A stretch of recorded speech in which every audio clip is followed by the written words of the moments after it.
So the impetus of this is like being able to approach virtual events from a place that reimagines the previous event and tries to bring as much as that on board.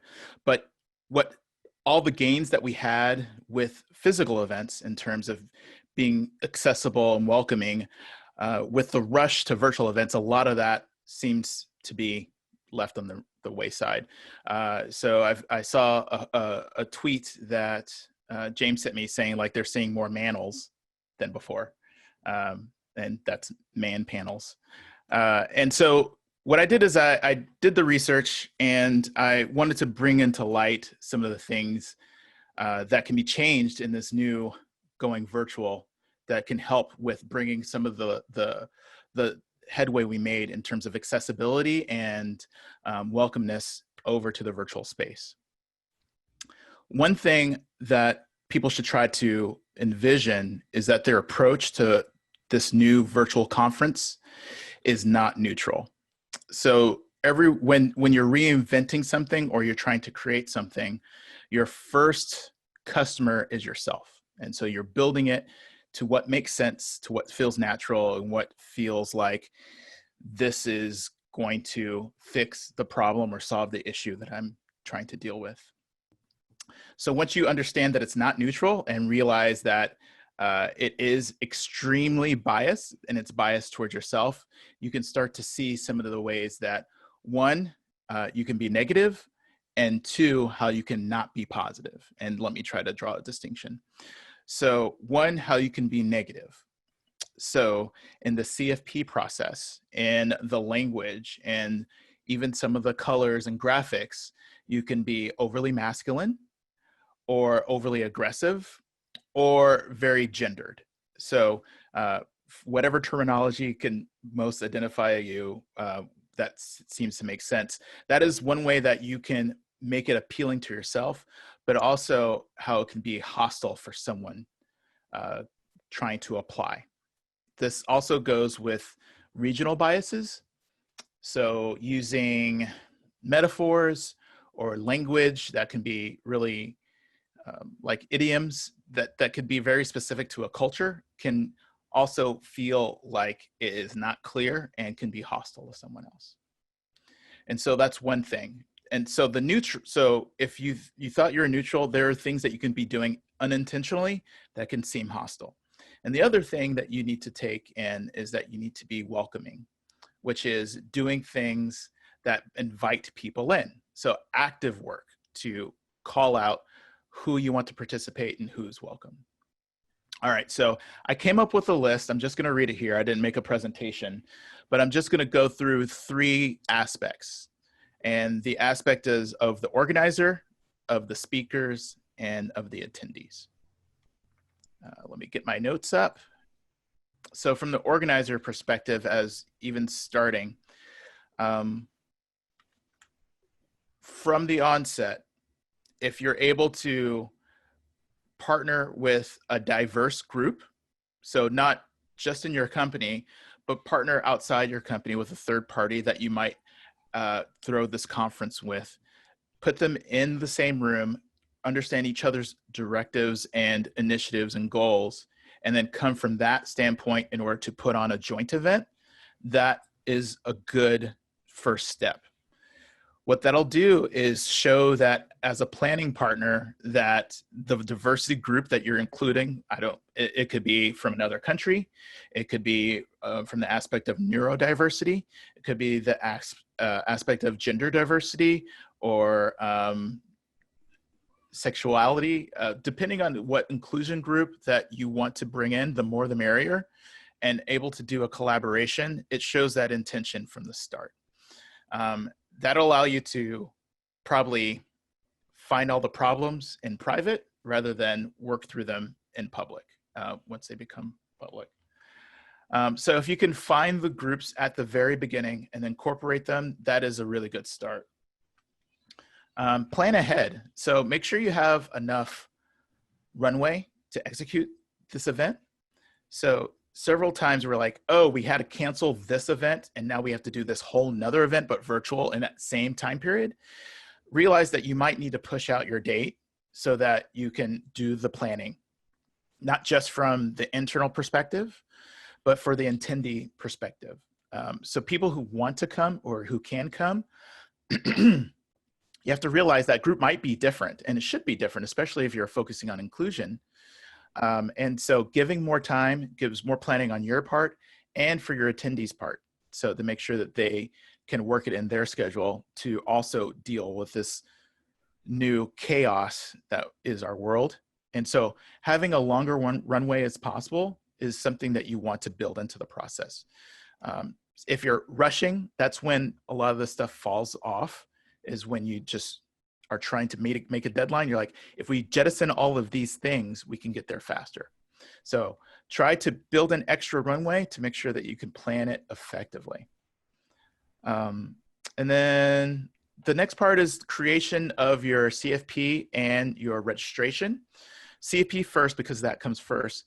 So when you're creating your CFP, the form you want to take, make sure you try to remove any fields that may not necessarily need to be there. So are you Mr. or Mrs. or, you know, what is your sex? Some of those things aren't really needed, but they are kind of templated in fields that people just throw in saying, this is our registration field. And so we just put it online and have people use the same form because it goes into our CMS. We have a way of dealing with this. Actually reevaluate to see if all of that stuff is necessary. Just because you have been doing it that way doesn't mean you need to keep doing it that way. So take the time, this time, now that you have the runway, to reevaluate the form so that you aren't alienating people right off the bat. So that can prevent speakers from coming. They can, and then eventually, if that's in your registration, it can keep people from attending, and that's going to hurt everyone. Okay. And what you want to add that you might not have thought of is a pronoun field. So allow people to express, instead of using sex and Mr. and Mrs., put a pronoun field. It allows people to say how they express themselves and lets them know that it's a signal that they're welcome because it's something that's important to you. And if you're going to do a pronoun field, make sure that it's not just a dropdown. Make sure it's not a fixed list of what people can choose. Allow people to either choose more than one or also have a box that allow people to type that in. What you also want to do in this field is ask for if there's any accommodations that are needed.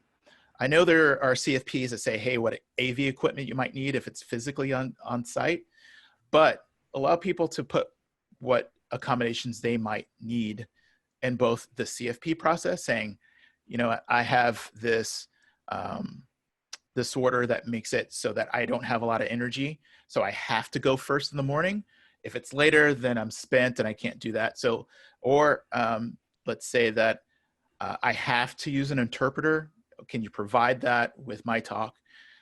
Or I need someone to just run the slides because I can talk, but I need someone else to get that mental load for doing the slides for me. Let it be a box, let it be big, let people say what they need in order to participate in your conference, and let that be okay. So just having that box there, also, if people don't use it, when they're talking about your conference saying, hey, what are some good examples of a conference that allows people to participate? Even the people who are fully able-bodied will be able to remember that, oh, that was different, and be able to spread the word that your conference is friendly to people who are not the typical neurotypical or able-bodied. So make sure you add that too. The registration page, after you go through the CFP, the registration page, there's just something that's also cookie cutter. So we talked about not using language that could be put people off, but you also want to make sure that the form itself is accessible. One big thing that happens in registration form that can immediately be mitigated is the timeout period. So once people try to buy a ticket, if you're using, let's say, like a breathable straw to navigate the screen, it might take you longer to fill that out than someone who is able-bodied and using a keyboard. So you have to make sure that you have the ability to have the timeout period be short enough that it catches the problems that in terms of ticket and availability, which is less of an issue on online events. But also you want to have long enough so that if someone's not able to do it in that one go, or if they're using a means that is slower to input the information that is needed, you want to make sure that that timeout period is shorter. And that also goes back to what I was saying about looking at the registration form and what fields are actually needed. Remove any that are just optional, okay? And in terms of accessibility, what you can't do is a CAPTCHA. So CAPTCHAs can sometimes, if you're using the old CAPTCHA system, which is kind of deprecated, but if you have some other, your own form of, can you read this? Can you type that in? That may not be accessible to someone who might be blind. So if you do have a method like a CAPTCHA, make sure you have alternate means like audio other than visual. And when you do have the audio version, this is something else in Forms. You have to make sure that the alt text for the buttons are actually informative. So sometimes the alt text is push here or submit. You might want to say something like, to read the CAPTCHA, click this button. So if they're using a screen reader, that will be read aloud to them. If it says, press this button to, let's say, spawn another session, you want to make sure that the alt text for all your buttons are extremely clear and concise to make sure they're accessible for all readers. And I'm going to blaze through this because I see like I'm going really slow, but this is the hardest lift. But people who are worried about accessibility, and the biggest lift that you can do instead of hiring a consulting firm or getting some sort of package to screen your site, make sure that you can navigate your page only with the keyboard. If you can navigate your page only with the keyboard, that'll get you 90% there. So at the very minimum, if you're talking about accessibility of the form, if you can do that, you're good. One thing that you also want to give to your, as a service to people who are both attending and speakers is tech support. I've noticed that there's a lot of conferences that say, email us with questions, but make it prominent that if you run into a problem, that the response is quick and adequate. So that the person who gets the form is not just looking at tech issues, but they understand that it might be an accessibility problem too. So for issues in this new technical virtual space, I know you're more than just troubleshooting your stream, but you might be troubleshooting someone else's computer and setup. Make sure that is available for both the presenter and for the attendees. I'm going to skip a couple of these. This is a really long list. I can provide this afterwards too. For your speakers, in terms of accessibility, make sure that you're creating a pipeline. Some of these virtual events have talks, but you might want to expand into fireside chats, roundtable discussions, panels. Make sure that you have a variety of different ways that people can participate, so that they can use that as a stepping stone to their next conference. So let people come in, let people participate at their level, provide coaching if you can. So provide any kind of physical equipment. So allowing people to participate may mean that you send them a microphone or you send them a key light. So if you're used to paying your speakers, this is another form of compensation that could help them in terms of participating in your conference. So make sure you are able to set them up for success and make this a stepping stone into their next talk. So build that pipeline. Another thing you can do to make it more accessible to speakers is allowing them to record talks. So just like this is live, it's being recorded. Allow them to record it on their own and then edit it as they want, do as many iterations as they want, and submit that as a recorded talk if someone has stage fright.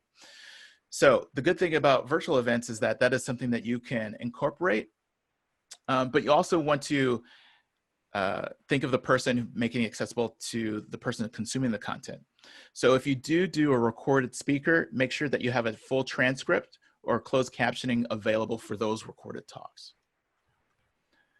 Shorten your links. So if there's links in the presentation as a speaker, make sure that you're give the instructions or the ability to shorten it with your own link shortener, or have them use Bitly to make sure that long URLs are able to be digested or written down really quickly on the slide if the slides are not going to be available afterwards. Usually it's good to have the slides and the presentations done afterwards, but I also understand that there's usually a lag for processing and to putting all together. So in lieu of having it available after a long period of time, having the URL in the slide, but having it digestible at the moment is going to be helpful until they can revisit that. So make sure that they're able to use a link shortener, and have your speakers avoid abbreviations. So have them spelling out, make sure that the language that they use is accessible for all levels, and make sure the contrast on the slide is done so that people with low visual ability can see it. And make sure that the language of the presenters are the most inclusive as possible. So it's saying nice to see you. If it's someone who's visually impaired, might come off as offensive that people might not think of. Or, hey guys, just that might not be inclusive to all genders. So make sure that you give the speaker the prep that, hey, make sure you're staying away from this language. And also transitions in the slide, make sure there's not a lot of flickering or there are animated GIFs that have a high cycle, because that could be triggering for someone who might have either visual problems or could have a seizure because of that. So be careful of transitions, be careful of too much flashing. And make sure that the fonts on your slides are nice and big and legible. And moving on to attendees. Sorry, I'm kind of going through this list. Provide scholarships for attendees if this is a paid event. I know that a lot of the transitions, people have made them free, which is great, but smaller conferences need that money. So make sure you tier your pricing structure. So think about students, think about volunteers, think about just having an application process to get people in. And build in breaks. So if a session is long, there's these virtual events, I've noticed that they've been session after session after session after session in the agenda, and that there aren't any breaks built in. And I think the assumption is, hey, someone will just get up, go to the bathroom, or they'll skip an event, or they'll let it play. Some people feel obligated to do the whole thing, and they need that permission. So this goes back into the active language. Give the permission for people to take a break, for them to get a bite to eat, for them to socialize. So don't expect people just to do that. Make sure that you are active in letting people take that break. So that's really important.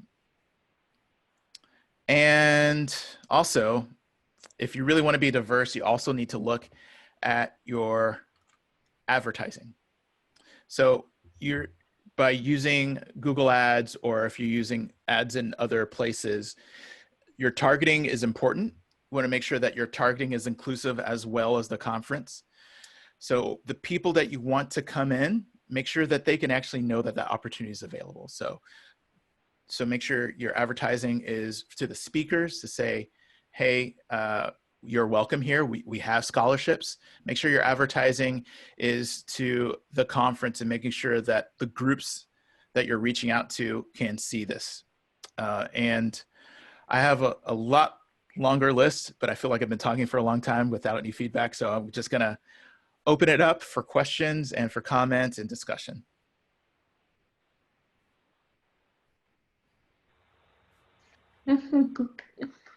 Yeah, thanks, Wesley. I mean, I think Jim put it quite well. He in the chat says, "I've made many of the mistakes you pointed out." I think anyone that's run any number of events has definitely made some of these mistakes. But I just wanted to say thanks, because I think certainly the focus on accessibility for me is something that it's not something that I have always been intentional enough about. And I think you've given me about three other things on top of the things that I would normally think about, that were even more, that I really need to consider. So thanks for that. That's definitely not a question, but I just wanted to say thanks a lot. I'm gonna go ahead and post a link to my notes here. So if anyone wants to skim it for recall, and I just put it in the chat. I don't feel comfortable with spreading this because it's so rough, but go ahead, you can use that in this to see all my words. Thank you. Yeah, that was really great, Wesley. I mean, I'm in the same boat as James. I think, like, a lot of these things are things that I've thought about or heard other people talk about, but there were even a few that I hadn't considered before. Like contrast on slides, I should have thought about that, but it's not something that I've ever paid attention to when I've been making slides. How does somebody even do that? Are there tools that you use to do that? There are tools. I can do the research and find them, but there are some tools that tell you, like color wheels and stuff, that says if your text is this, then your background's this, how good it is as a match. So there are tools out there. You don't have to. I have a very low barrier tool. I print my slides at 12 slides to a page on a black and white laser printer. If you can still read that, the contrast is good enough. Yeah. Oh. Wow, that's it's low tech, but it works. And when I'm that. presenting, I find it easier to use that than the speaker view. If I'm sat here and I can have everything all over my desk, I tend to use the paper version. There are also like high contrast templates too. So if you want to just start from there too, that's something you could do. But I like Lorna's suggestion too. That's pretty awesome. There's an amazing tool that my colleague recommended once. I'm trying so hard to find it, where you literally upload your slides and it shows you what it would look like to someone with different color blindness, to someone who, and I'm trying so hard to find the link, and if I do, I'll post it. But it exists. It's so cool when I found out. And it also tells you what it's going to be like if the sun's like shining directly onto like the projection slide as well. So that in different rooms, like different lighting setups, whether your slides are going to look good. That's awesome. That sounds amazing. But as an organizer, that could be something that you would provide to your speakers too, which would be an amazing resource. So I had one mistake I make that I think does, as a presenter, have some implications for accessibility, and I make the same mistake over and over again. I sort of learned this at an event that CloudBees did, when I sort of was hoping that I might, I hadn't had any laughs at all, and I do hope occasionally to get a giggle in a talk. And I sort of said, yeah, it's a tough audience. And a woman in the front put her hand up, and she just said, "You're talking so fast. I certainly haven't understood a word you said." And you're like, okay. She was French, and so I've tried to do better. But then I know at the DockerCon keynote that I did a couple of weeks ago, I was seeing the chat fly by. It was a pre-recorded keynote, and someone was just like, and this is something to think about, if it's not their first language, that's obviously a slightly different take on accessibility. But and I just saw the thing fly by, and it's like, this guy's had way too much coffee. I'm struggling to understand a word he says. I just always want to fit more in. I always want to do more, have more ideas. But I think maybe that's something to consider, because obviously that's going to be an implication for if people are doing captioning, or just if people have English not as their first language, or there are all sorts of ways in which I should talk more slowly, but I find it really hard. I do the same thing. And I haven't given this talk before. I put this together, so I did it live. I didn't have time to rehearse.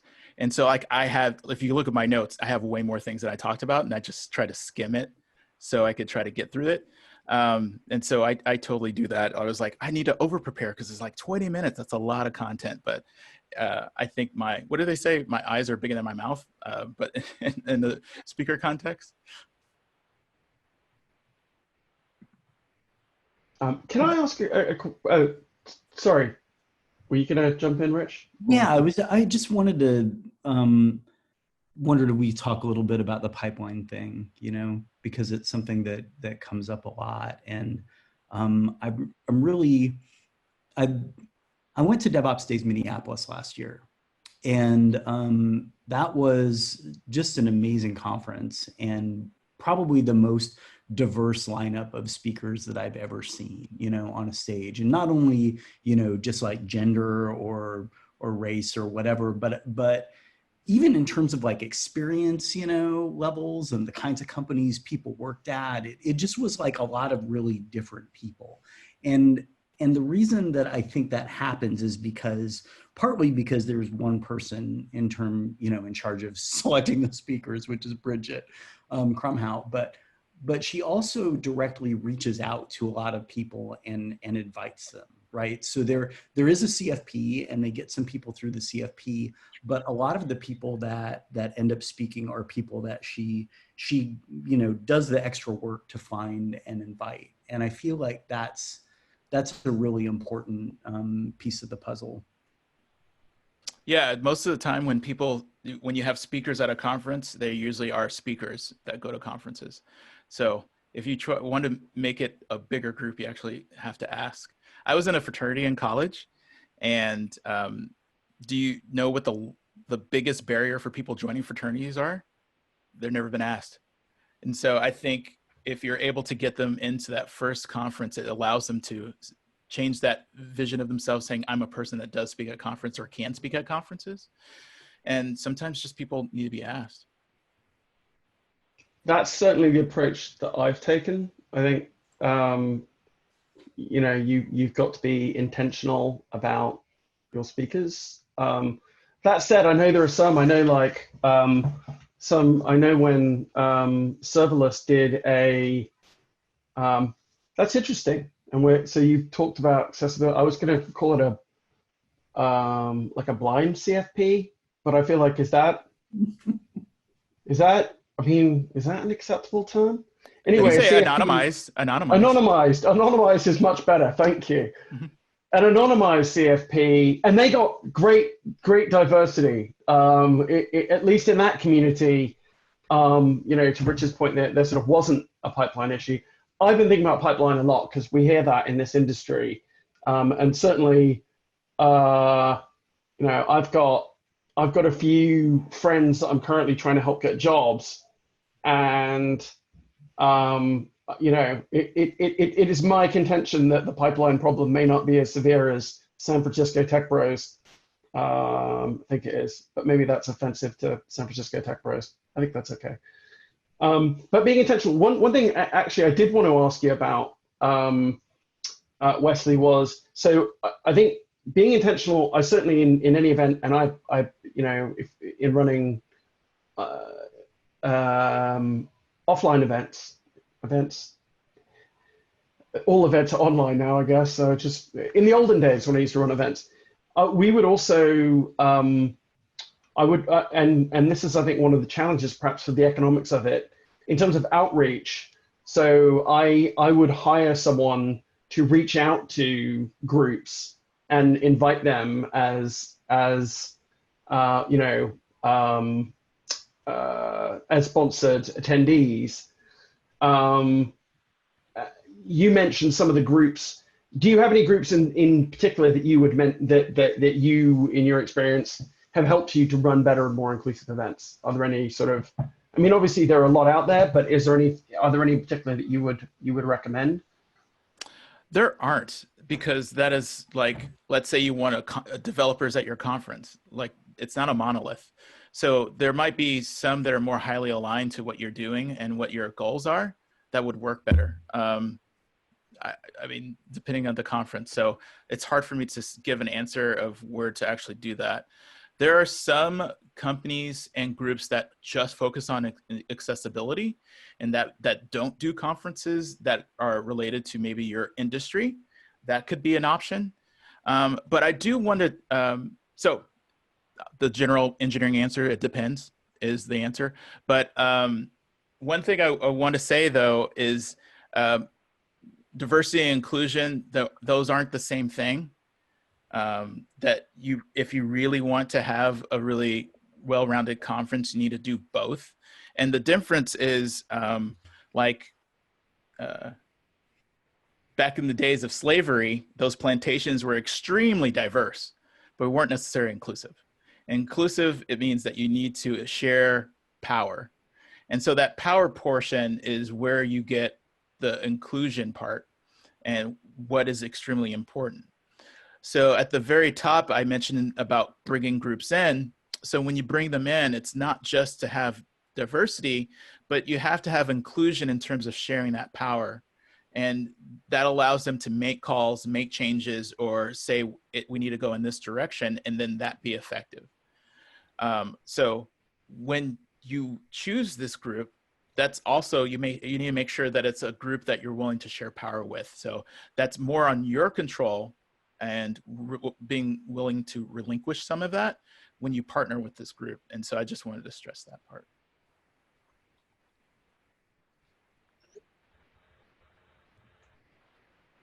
I like think that. there's something ahead. difficult as well about, obviously I'm a female speaker in tech, which makes me the diversity hire for all kinds of events.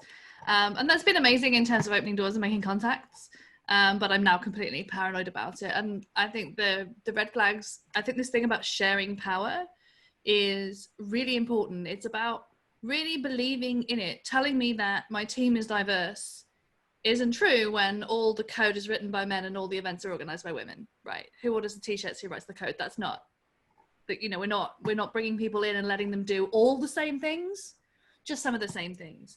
So if you have one person who looks different to the rest of the lineup and they're just giving a keynote about what looking different is about, we haven't really believed in them. And I think we still have an aspect of that in this community.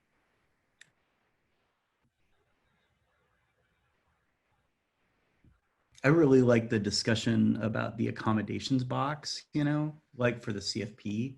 That's not something I thought about before. And there was a really great, if you haven't seen it, Kelsey Hightower's keynote from KubeCon San Diego. He talked about a story about a person who could not get up the stairs to the speaker dinner. It's just something the organizers didn't think about at all, you know? And yeah, those, I mean, I just can't even imagine that. It's just a horrific situation. Yeah, those kind of things should happen once, only once, if not at all, hopefully. One thing I didn't talk about is because this is an iterative process and that we are starting from cycle 0, that to make sure that no matter how much of you do in this list or what you've learned, that you have an open place to take the feedback so you can iterate and improve continuously.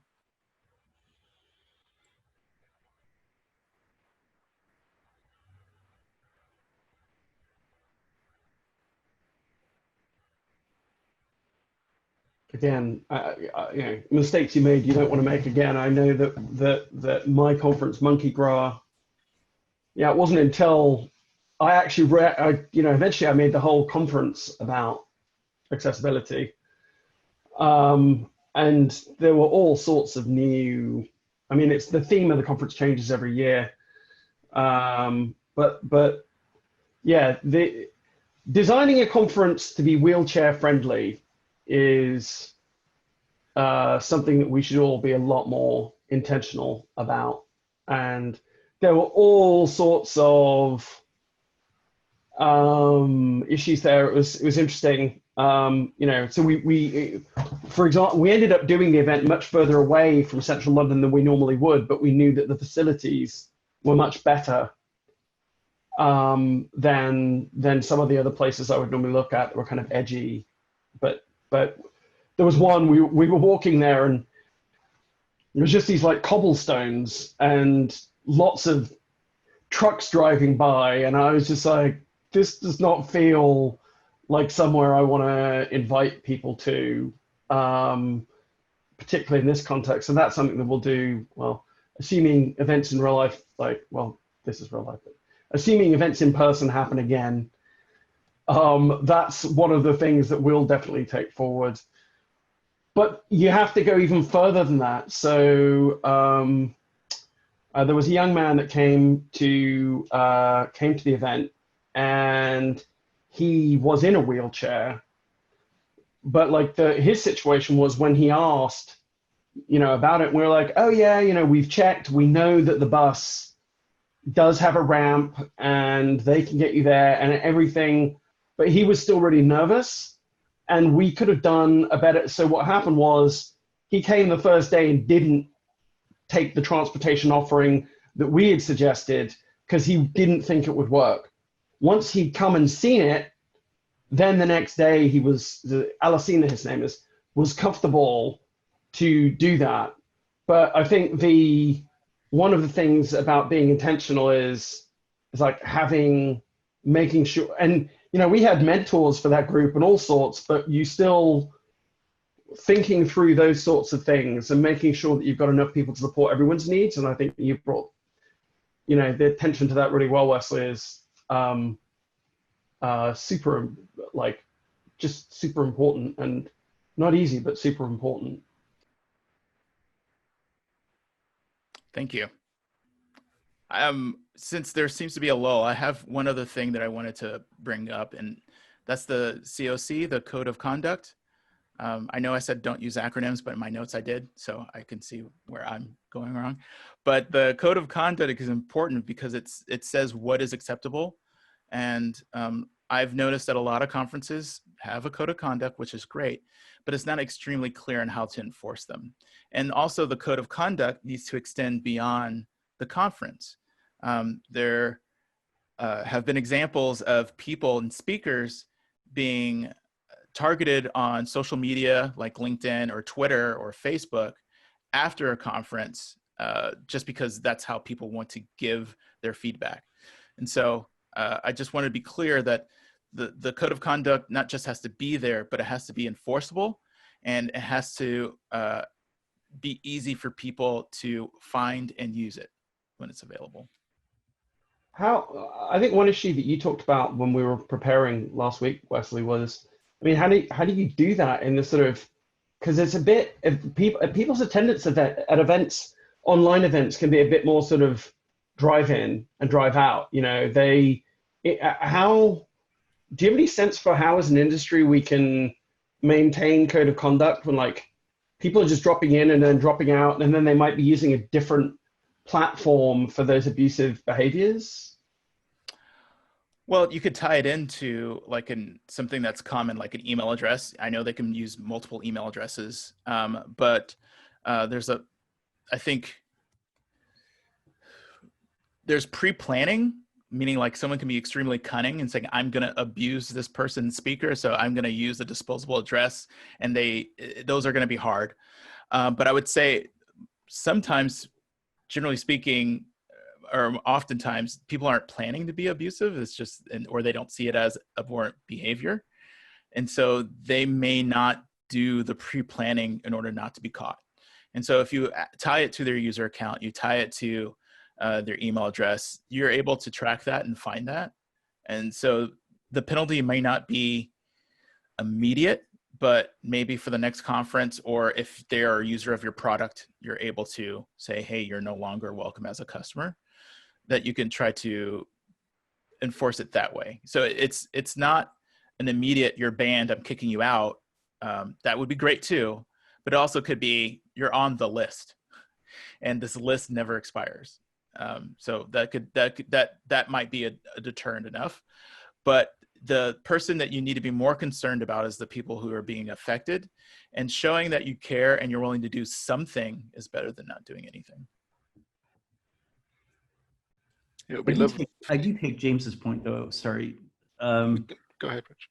I mean, like I help organize our local DevOps days, and we have an email address and a phone number, that people can contact for for COC violations, and that goes out in an email to people ahead of time, and we mention it, you know, the MC mentions it at the top of the day, you know, but again, you know, if somebody's just dropping in for a couple sessions, you know, maybe they don't see any of that information. And I do wonder how we communicate those things. Ignorance of the law, you know, is impact. So if they are violating it and their defense is, oh, I never saw it, I think. No, I'm talking about the reporting mechanism. Oh, the people don't know it's available? How to report. I think that's what James was referring to. Well, if you're able to edit the UI, you could put it in there. Or if you have a bot that's able to periodically put it in the chat, that's another way of doing it. Email is great, but if maybe you can, it's in the keynote, you can try to put as many touch points as you can that make sense. You could, sometimes there's a banner at the bottom of these conferences that have the sponsors. Make sure that's part of the rotation. You can do what you can, but of course, I mean, I think that is the bar. Like, are you annoying or are you informative? And you always are moving that slider. So you're gonna have to probably play around a little bit to figure out where that comfortable spot is. But I think right now the floor is people aren't doing anything. And I'm not saying that applies to you or your conferences, but there are instances where people aren't actually enforcing COCs. They just put it in the registration, it's a checkbox, and people hit next. I'm just trying to highlight that more can be done. And if you look at yourself and you say, yes, more can be done, to just do it. And I don't want it to come off in an indictment on anyone on this call, but just more highlighting it, and so that the person who needs to hear it hopefully hears it. Actually, I think that's just a really good point, because if you think about when I'm running an event, like, you know, one of the first things you do is you say to everybody, I mean, as a compare, look, there is a code of conduct. We will expect you to adhere to this code of conduct, and there will be implications if you don't. I'm not sure I've been seeing that at the virtual conferences that I've been attending. And yet it's something that we expect now in person. So I think maybe that is something specifically that virtual events just aren't doing very well. Some, yes. Like I said, I don't want to be an indictment to say all of them or I've never seen it. I just wanted to be clear that that is a place that allows people to feel safe. And that's a signal that if you amplify and let people know, I feel safe because I have this in my back pocket to try to get some justice for any injustice I might feel, that if you're able to protect the people who are following the rules, that is kind of the signal that you want to send.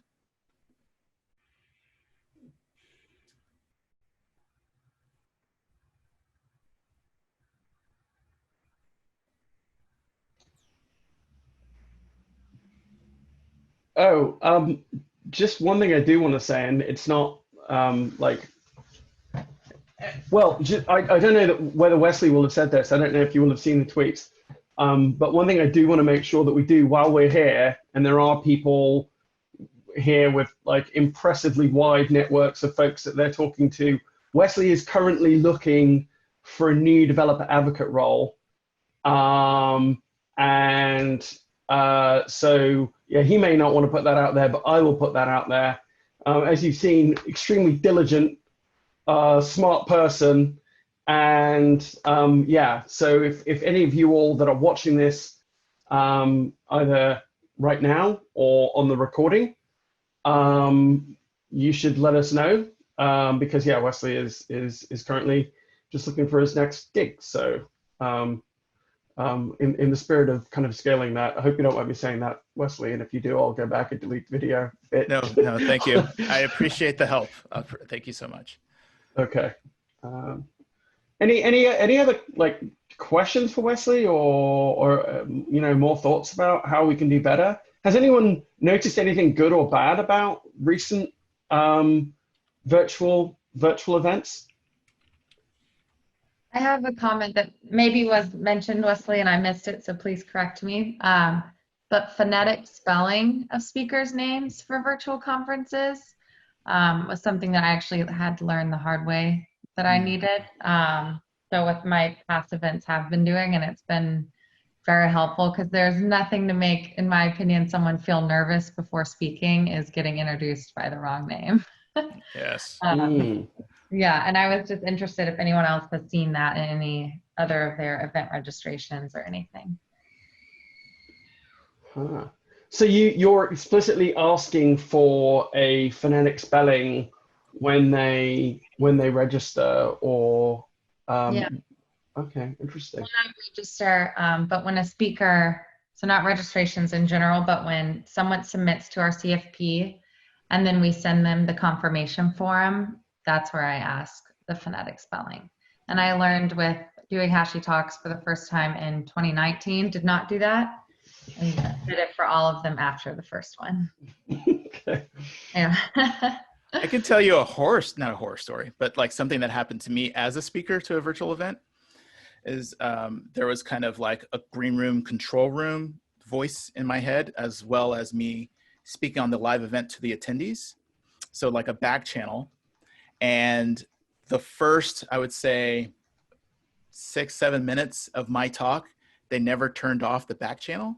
And so as people in the control room having conversations as I'm trying to concentrate and give my presentation until they realized that I was still on, and then they turned it off. And that was extremely distracting. It was really, really hard. I bet. I found some of the digital events that I'm now doing give me more control in some ways. So they are more approachable to me. I don't have to go to a strange place and be looked at by lots of strange people.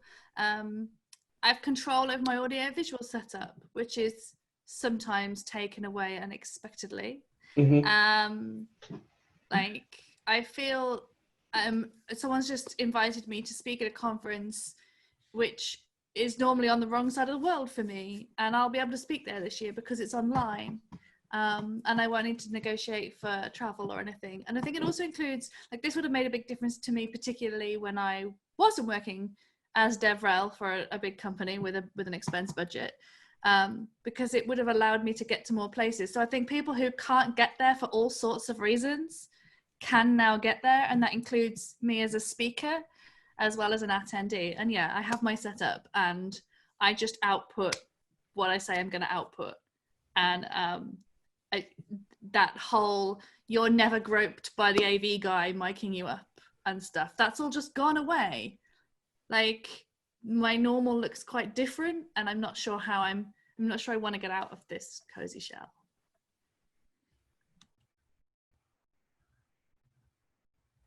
I also put in my notes, I don't know if you saw this, that in the flip side that you don't require attendees to turn their cameras on. Because I think some people are like, hey, I like to see the faces, I like the feedback, but I put that you should never ask an attendee or people who attend a conference to turn their camera on. And so that's when, like, I have a caged animal behind me. I have like kids' toys and stuff behind me. That might be embarrassing to some people, not to me, obviously, but to some people. So maybe having them have the ability to not show that part of them is something that can make them feel comfortable attending. Whereas me, I want to meet your caged animal and say hi to it and learn its name. Her name's Pancake. She's a bearded dragon. Nice. I'll go get her. Sure. Yeah, let's go. This is a vital part of the experience. Like, no video call is complete if you don't meet somebody's pet or child. Literally, when I saw the cage at the beginning of the call, I was like, what's in there? I want to see.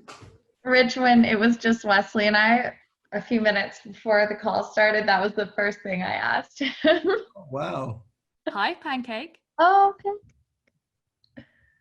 Very cool. Yes, I You can see why she's called Pancake. Pancake's eating well. She's had a lot of babies. Oh.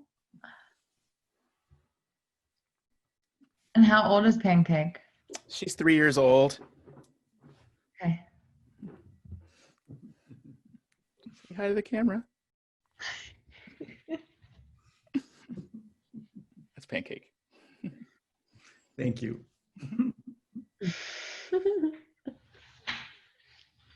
I'll put her back. You don't want to overwhelm Pancake.